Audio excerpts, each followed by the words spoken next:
It's not too often that you come across a college team with no students from the United States on the roster, but that is the case with the University of Rochester squash team. In fact, they have players from every continent except Australia, South America, and Antarctica, of course. But if they had squash courts there, who knows?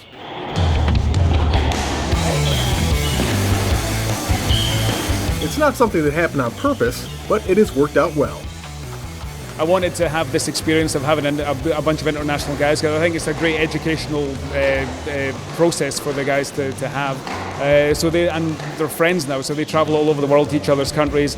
It wasn't our intention not to have any American players. We definitely wanted American players, but it's tough to get those guys because it's still an Ivy League sport a little bit. There's only 30-something varsity men's teams, and so a lot of those guys that are the good US players, they'll go to Harvard, Princeton, Yale. It's available to them to go to some of these top schools. So for the players, it has provided opportunities on and off the court that they never imagined they would have. I remember I was sat on the dinner table last week, and we had something like 12 countries represented with no Americans. So it's quite nice. You learn a lot about different cultures. I know some of the guys have visited each other at their respective countries, so it's really been great. Yeah. Being on this team that's just an entirely different mix of cultures is something that makes it incredibly interesting to play here and to train here. And at the same time, I think it sets us apart from other teams who we play and compete against, who are pretty much just American. And I think it's interesting, and it also gives us a little bit of an advantage because we're so diverse. For a lot of the players arriving on campus, this wasn't the first time they had met. Some had crossed paths during their younger days. First of all, I've actually known some of them through junior squash tournaments, because I travel a lot in my junior years, and I was looking forward to being taught by former number 4, world number 4, Martin Heath. And I was really excited to enroll in this university.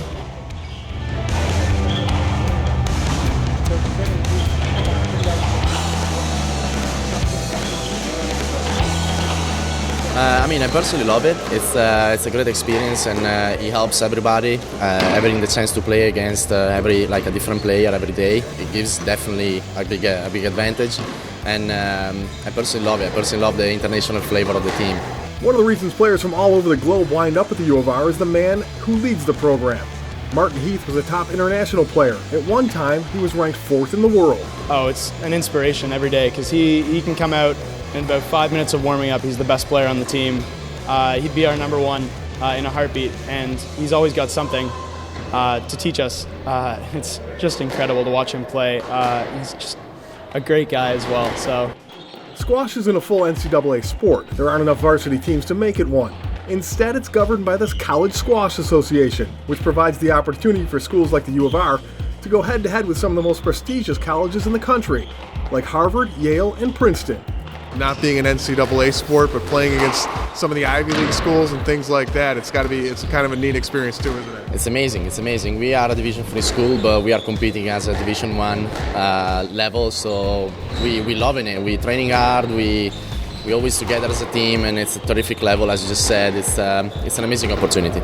Squash has been described by some as physical chess, a sport that requires to not only be in good condition, but also to plan and execute shots. And at the U of R, at least, it helps to have an atlas so you can find out where all your teammates come from. Thank